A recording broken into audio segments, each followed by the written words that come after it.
وما لنا ألا نتوكل على الله وقد هدانا سبلنا ولنصبرن على ما آذيتمونا وعلى الله فليتوكل المتوكلون. Ada satu pendapat lagi yang disampaikan oleh Al-Imam Ibnul Mundzir. Ini pendapat yang kelima, ini sebenarnya pendapat pandangan yang merupakan cabang dari apa? Dari pendapat yang sebelumnya. Kata Al-Imam Ibnul Mundzir, wa fihi qaulun khamis.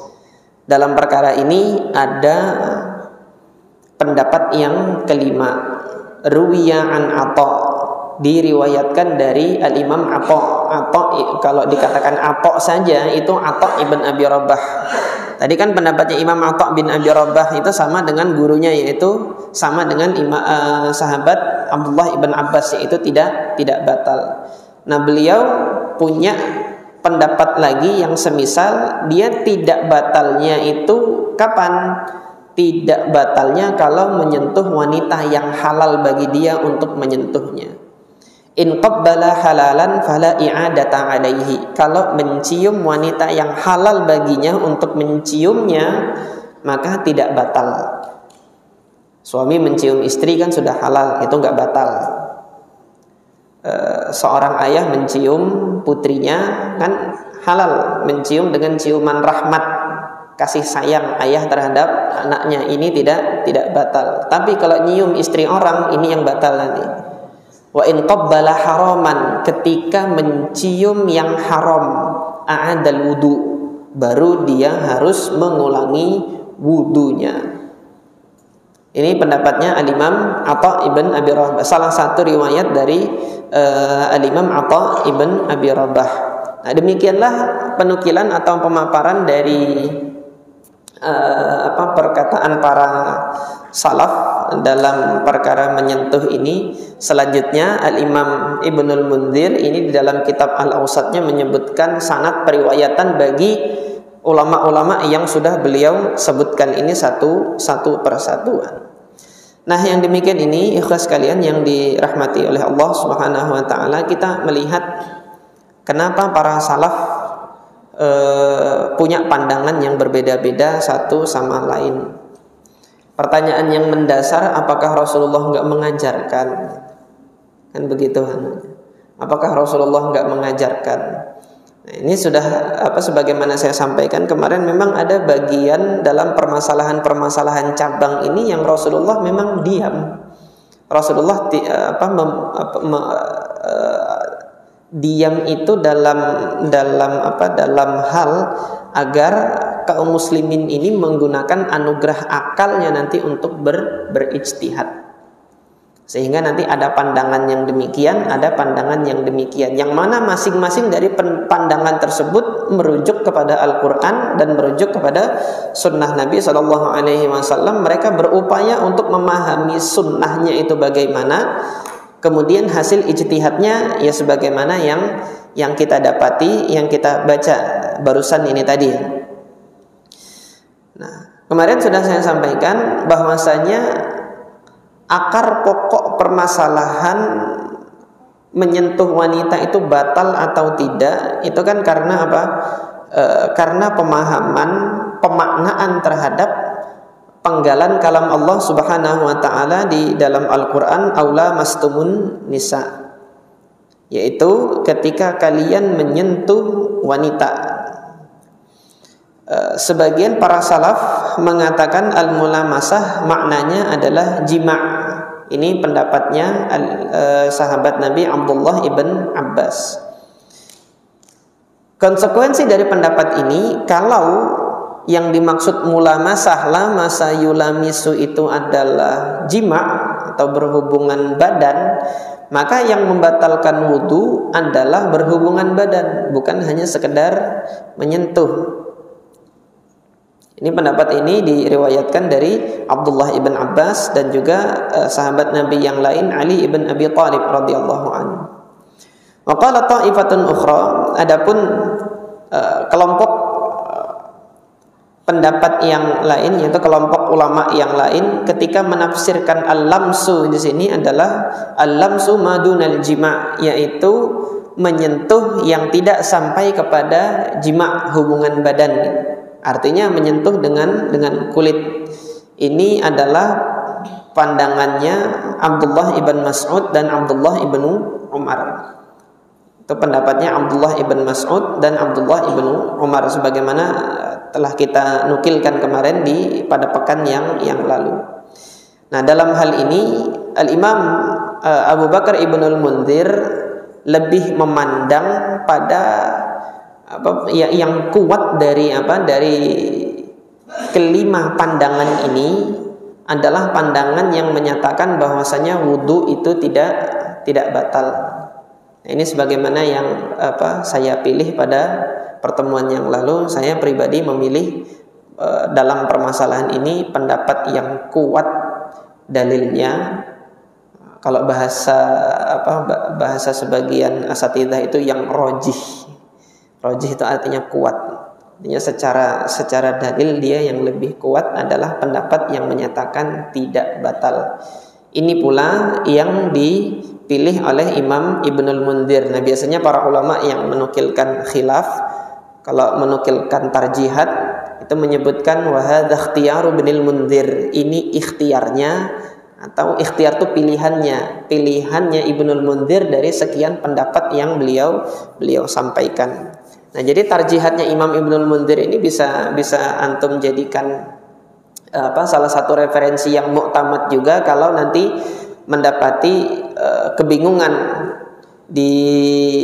ketika antum mendapati para salaf itu berbeda pendapat, bisa antum jadikan alternatif tarjihatnya Imam Ibnul Munzir ini sebagai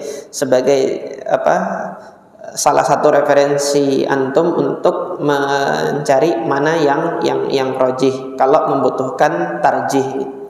Tetapi dalam hal ini saya perlu ingatkan permasalahan yang berbeda, yang mana para ulama berbeda pendapat kemudian ditarjihkan, dikuatkan salah satu pendapat itu, ini adalah permasalahan antara yang rajih dan yang marjuh. Artinya antara yang kuat dengan yang tidak kuat. Saya kasih tanbih di sini, saya kasih peringatan. Bukan permasalahan antara yang hak dan yang batil. Jadi permasalahan yang rajih dengan yang marjuh itu bukan permasalahan antara hak dan batil. Maksudnya apa? Konsekuensinya kalau nanti ada kaum muslimin yang memilih pendapat yang marjuh, yang dalam pandangan kita marjuh gitu, dalam pandangan kita dia lemah, tetapi boleh jadi nanti muslim yang lain dia lebih memilih pendapat yang marjuh itu dan dia menguatkan dari sisi-sisi yang lain. Seperti untuk kasus ini kan, pribadi saya melihat yang rajih, yang kuat adalah pendapatnya Abdullah ibn Abbas, yaitu tidak batal. Nah, dalam pandangan saya pendapatnya Imam Syafi'i itu tidak lebih kuat hujahnya ketimbang hujahnya Abdullah bin Abbas. Tetapi nanti muslim yang lain ketika memilih pandangannya Imam Syafi'i bahwasanya itu batal, dikuatkan dari sisi ini, sisi ini, sisi ini, sisi ini, yang demikian ini tidak bisa menjadi patokan kita untuk menyatakan yang sana batil gitu loh. Nggak boleh. Karena ini antara yang kuat dengan yang tidak kuat. Boleh jadi nanti pihak yang bagi kita itu tidak kuat, dia menguatkan dari sudut pandang yang lain. Nah, beda perkaranya dengan perbedaan pendapat antara yang hak dengan yang batil. Kalau yang hak ini ahaqqu an yuttaba', sesuatu yang hak itu harus diikuti, yang batil itu harus ditinggalkan.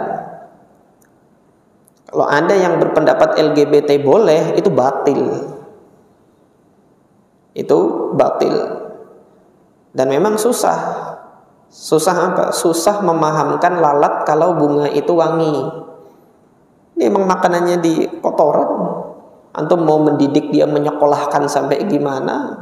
Dia cari makannya, lalat itu cari makan di tempat yang kotor seperti itu. Atau mau buat kursus bagi lalat, mendidik mereka untuk menghisap madu di bunga, nggak akan berhasil gitu loh. Memang susah. Nah, Al-Imam Ibnul Mundzir dalam kembali kepada permasalahan ini, Imam Ibnul Mundzir rahimahullah mengatakan apa? Wa qala ba'duhum lil mulamasah nadhair fil kitab.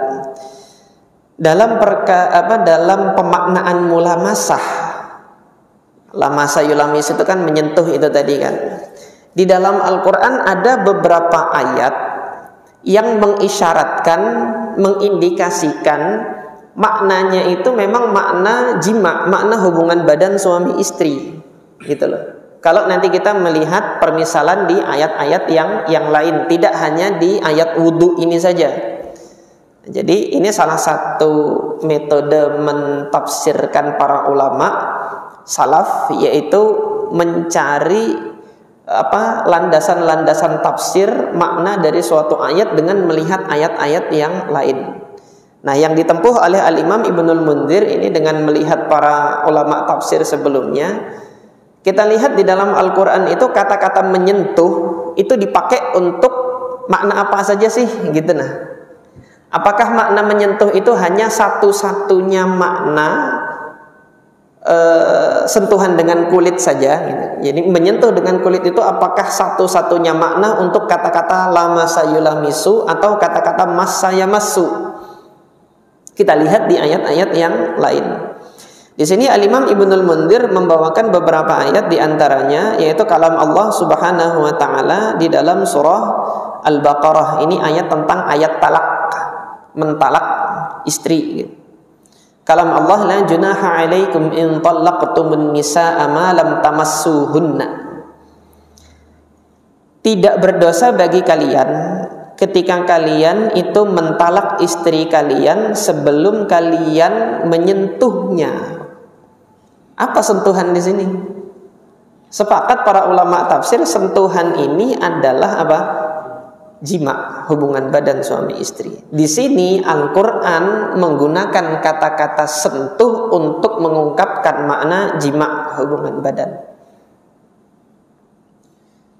Yang lain lagi di surah Al-Ahzab ayat yang ke-49 sama dengan talak juga. Idza nakahtumul mu'minati tsumma talaqtumuhunna min qabli an tamassuhunna.